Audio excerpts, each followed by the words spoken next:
Pues bien, ahora vamos a hablar del fin del mundo, eso que al Papa no le hace ninguna gracia que se trate.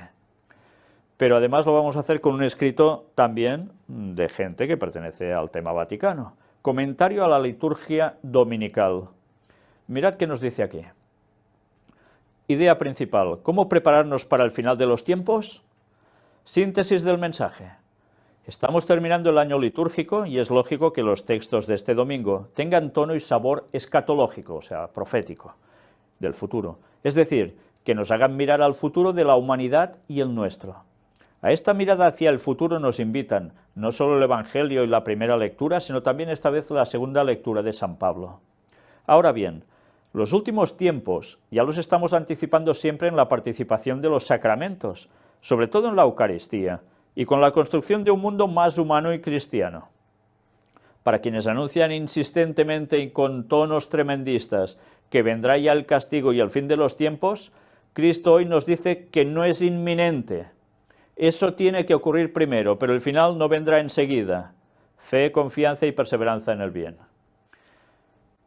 Pero, ¿qué están diciendo? O sea, que Jesús dice que esto no es inminente. ¿Eso dice? Cuando la Biblia dice todo lo contrario. Es cierto que Jesús pronunció algunas cosas, y también los apóstoles y los profetas, que no era todo para su momento, claro que no, pero dio las señales de cuándo acontecerían las cosas para saber cuándo sería el momento del retorno de Cristo. Y ahora resulta que ahora que estamos precisamente tan cerca, 14 años y poco, de que vuelva Jesús, con el fin del mundo tal como muchos conocen, resulta que no, que esto no es inminente. Pues ya me empieza a recordar a cómo los adventistas han cambiado oficialmente también la misma apreciación. No es inminente, está cercano, ya está. Qué poca vergüenza. Pero además, no solo qué poca vergüenza, qué extraña comunión de pensamientos entre unos y otros. Da que pensar, ¿eh? Vaya que se diga que pensar esa línea, nunca mejor dicho, de pensamientos comunes entre unos y otros. Mirad qué más nos dice. En primer lugar, en la primera lectura, el profeta Malaquías pinta el panorama con total y crudo realismo. Llega el día abrasador como un horno, todos los arrogantes y los que hacen el mal serán como paja, el día que llega los consumirá. Más claro, imposible. Son imágenes muy gráficas, que remiten a unas grandes verdades. Primera, Dios es el recompensador infinito de aquellos que lo sirven con fidelidad a pesar de las pruebas y el sufrimiento. Segunda verdad, llegará el fin del mundo y con él el juicio de Dios. El tiempo en que Dios mismo ponga cada cosa en su lugar según justicia. Estas palabras de Malaquías no son agradables a la mentalidad moderna, pero no es menos cierto que la justicia que en ella se manifiesta no invalida la bondad de Dios, que no deja de ser Padre. O sea que por un lado nos dicen que sí, que esto se va a producir, pero que no va a ser ahora. ¿Por qué? Pues en definitiva porque ellos no ven la segunda venida de Jesús o no creen la segunda venida de Jesús como es realmente en la Biblia. Ellos esperan que aparezca Jesús y que haya un milenio de paz en la tierra. Bueno, sí que habrá un milenio de paz en la tierra, porque solo va a quedar Satanás y sus ángeles, todo destruido, y no podrán engañar ni fastidiar a más personas, porque todos estarán muertos, o bien los salvos trasladados al cielo por 1000 años. Hasta después de ese milenio no se regresa a la tierra y no vuelve por un tiempo la gran problemática con Satanás y sus ángeles, hasta que finalmente, con la resurrección de los impíos y el engaño satánico para destruir al pueblo de Dios en la Nueva Jerusalén, cuando Dios será que intervendrá y pondrá punto y final a la existencia del mal y a todos estos seres humanos que no serán salvos, ángeles caídos y el último en fallecer, en quemar, el mismo Satanás. Pues bien, extrañas contraposiciones hacen, ¿eh? En segundo lugar, Cristo en el discurso escatológico del Evangelio de hoy desarrolla el mismo tema. Pone en guardia a los cristianos y a todos sobre posibles engaños. Tened cuidado, no os dejéis engañar, porque muchos se presentarán en mi nombre diciendo, soy yo. Y también el tiempo está cerca, no los sigáis. ¿Os dais cuenta de lo que están poniendo en palabras de Jesús y en qué lugar lo están enclavando? Realmente sorprendente, ¿eh? No hay nada peor que la verdad deformada. No hagamos caso a quienes van por ahí proclamando y anunciando el fin del mundo. Vaya mensajes están dando. Antes hemos visto uno del Papa y ahora de otra persona asociada al tema Vaticano. Y van en la misma línea. Qué curioso.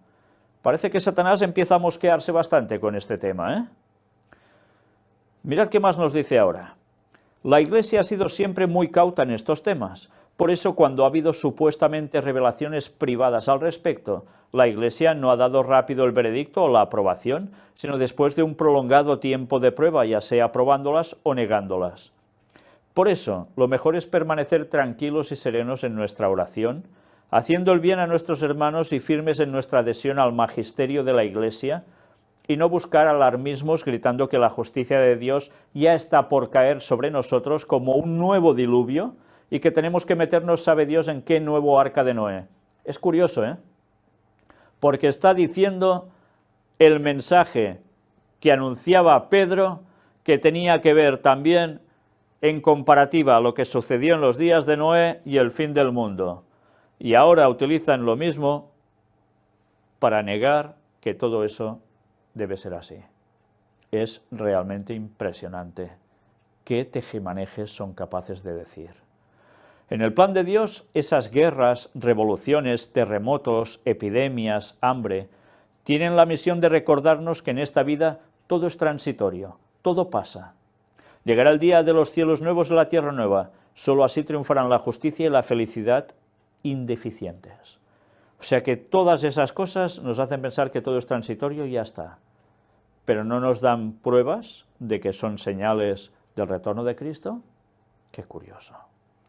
Finalmente, antes del fin de los tiempos, vendrán muchos sufrimientos y persecuciones para quienes quieren ser fieles a Cristo. Ha sido una constante en la vida de la Iglesia, desde sus comienzos en Jerusalén hasta nuestros días. Es conocida aquella sentencia que condenaba a los cristianos como reos de lesa majestad, non licet esset vos, es decir, no tenéis derecho a existir. Se les privaba de la vida, a pesar de que los cristianos eran los más fieles cumplidores de los deberes cívicos. Pero su tenor de vida honrada y limpia era una bofetada implícita a esa vida lujuriosa y desenfrenada de muchos paganos. Hoy también seguimos siendo perseguidos, arrestados, asesinados, no solo por gobernantes de regímenes comunistas y nazis, sino también por personas de otras religiones y credos. Basta echar una ojeada a las noticias mundiales. Son conocidas las palabras que Tertuliano lanzaba a los perseguidores. Cuantas veces nos segáis, somos muchos más. Semilla de cristianos es la sangre de los mártires. La Iglesia de siempre enfrenta sin temor y hasta con alegría la persecución, porque la considera un signo de su auténtica identificación con Cristo. Rezar, sufrir, perdonar y dar testimonio de nuestra fe en todas partes, también en las grandes ciudades. Esta es la mejor manera de prepararnos para el final de los tiempos, y no con lenguajes tremendistas y escapando sabe Dios a dónde, para escondernos y vivir una vida tranquila. O sea, no vayas a vivir al campo preparándote para todo lo que viene, para que puedas soportar mejor, equilibrarte mejor con Dios y haciendo el bien al prójimo igualmente. No, no, todo esto para nada, para nada. Hay que seguir haciendo la vida normal, eso sí, más o menos con tu cuestión cristiana, por allí. Que habrá persecuciones y estas cosas, siempre han habido. Claro, se ha solucionado todo. Una vez más, qué desfachatez, qué forma de tergiversar toda la palabra de Dios, que nos dice precisamente todo lo contrario. Dice ahora para reflexionar, a unos días de terminar el año de la misericordia, habría alguno que se preguntaría leyendo hoy este Evangelio, ¿dónde está la misericordia y la justicia de Dios? A este respecto, el cardenal Gerhard Ludwig Müller dijo estas palabras: hoy sería muy importante comprender que tanto la misericordia como la justicia derivan de la bondad divina como de una misma fuente. Una cierta comprensión actual de la realidad en la que hay una inflación de lo afectivo y de lo sentimental pretende convencernos de que la misericordia y la justicia son acciones antagónicas. Sin embargo, la justicia y la misericordia se han abrazado. Es decir, para Dios, decir justicia es decir misericordia, sin oposición. De hecho, es imposible comprender la misericordia de Dios sin tener presente su justicia. Esta no es una especie de balanza en la que juega a equilibrar mis méritos y mis faltas, no lo es, porque sabemos que Dios no nos busca por nuestros méritos, ni nos rechaza por nuestras faltas. Tampoco nos mide con reglas o con criterios de justicia externos a Él mismo, por ejemplo, aplicando sin más el decálogo a nuestra vida. Pues sí, resulta que con lo que vamos a ser juzgados es por el decálogo aplicado a nuestra vida. Y claro que nos va a rechazar por nuestras faltas si no pedimos perdón y cambiamos, claro que sí. Pero además, ¿por qué decálogo vamos a ser juzgados? ¿Por el decálogo del catecismo o por el decálogo auténtico, el dado por Dios a Moisés, y que es para todos y para todos los tiempos? Qué diferencia, ¿eh? Éxodo 20, esos son los 10 mandamientos, que curiosamente dicen que no debes tener imágenes, ni menos adorarlas, y segundo, que el sábado, ¿qué? Es el día de Dios, y no santificarás las fiestas, especialmente el domingo. Qué diferencia. Vaya que si vamos a ser juzgados por la ley de Dios, porque si no hubiese ley de Dios, no habría juicio, porque todo juicio se basa en una ley. Por tanto, quien diga que no hay ley, también vaya pifia está haciendo. Interesada, por supuesto, porque normalmente es porque no le interesa guardar el sábado, ¿eh? Que quede claro. Para rezar, Señor, estoy sereno y tranquilo, y con enorme confianza en ti, porque al final vendrá la victoria y la felicidad. Te dejo mis preocupaciones y sufrimientos en tus manos. No me hundirán, sino que serán la prueba de mi fe y esperanza. Y al mismo tiempo quiero seguir haciendo el bien a mi alrededor, con mi palabra y con mi ejemplo. Viviré el hoy sin dejar de mirar el mañana.